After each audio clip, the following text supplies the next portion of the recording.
ओम नमो भगवते वासुदेवाय। युधिष्ठिर ने परीक्षित को महाभारत ग्रंथ मोक्ष का द्वार कैसे बताया था। यह एक बड़ा अति दुर्लभ और बड़ा ही कल्याणकारी प्रसंग है। एक बार ढंग से ध्यान से सुनना। युधिष्ठिर बोले, हे परीक्षित, जो महाभारत की घटना तुम्हारे पूर्वजों के साथ घटी, वह संपूर्ण घटना, उस संपूर्ण घटना को भगवान वेद व्यास ने अपने श्रीमुख से देवों में अग्रणी भगवान श्री गणेश को सुनाया था तथा भगवान श्री गणेश जी ने अपने कर कमलों से लिखकर यह ग्रंथ तैयार किया था।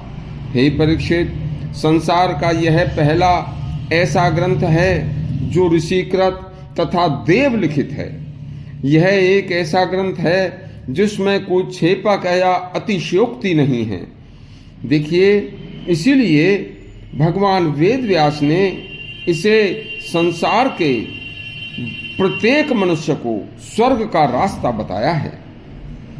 देखो, इसमें 18 पुराण, सभी धर्मशास्त्र, ज्योतिष, व्याकरण, स्मृति ग्रंथ मौजूद हैं। महाभारत ग्रंथ में 1,00,000 श्लोक हैं, जिसमें चारों वेद, सभी ग्रंथ एक तरफ तथा अकेला महाभारत ग्रंथ एक तरफ है।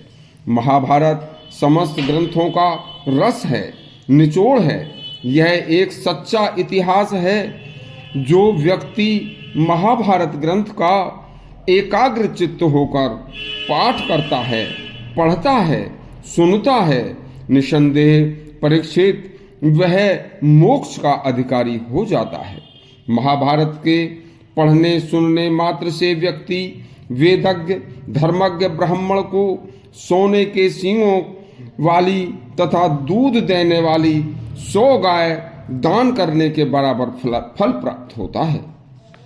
इस महाभारत की स्वयं भगवान वेद व्यास जी ऐसी सच्ची धार्मिक महिमा को गाया है कि जिसमें पठन, पाठन व श्रवण करने मात्र से उत्तम मोक्ष की प्राप्ति होकर कल्याण हो जाता है।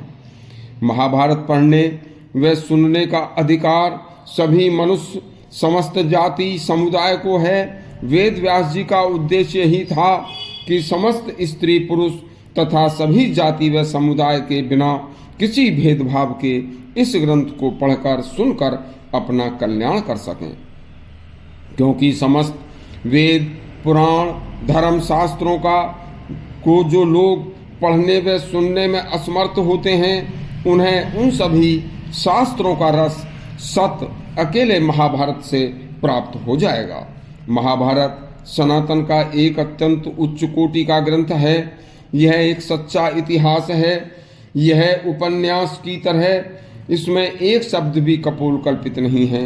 जिन वेद व्यास की दी हुई दिव्य दृष्टि को पाकर संजय हस्तिनापुर में बैठे धृतराष्ट्र को कुरुक्षेत्र युद्ध की समस्त छोटी से छोटी घटना भी और भगवान का तत्व, प्रभाव, रहस्य और दूसरों के मन की बात तक को जानने में समर्थ हो गए थे, उन्हीं की भगवत कल्प महर्षि की वाणी में प्रमाद, असत्य, अतिशयोक्ति की कल्पना भी नहीं है।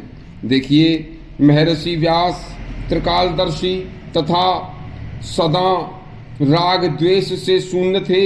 महाभारत के जिन श्लोकों को महर्षि व्यास ने अपनी सत्य तपस्या के बल पर तैयार किया, उन 1,00,000 श्लोकों को स्वयं देवों में अग्रणी भगवान श्री गणेश, जो स्वयं बुद्धि के भंडार हैं, उन्हें 3 वर्ष में अपने कर कमलों से लिखकर उन्होंने तैयार किया था।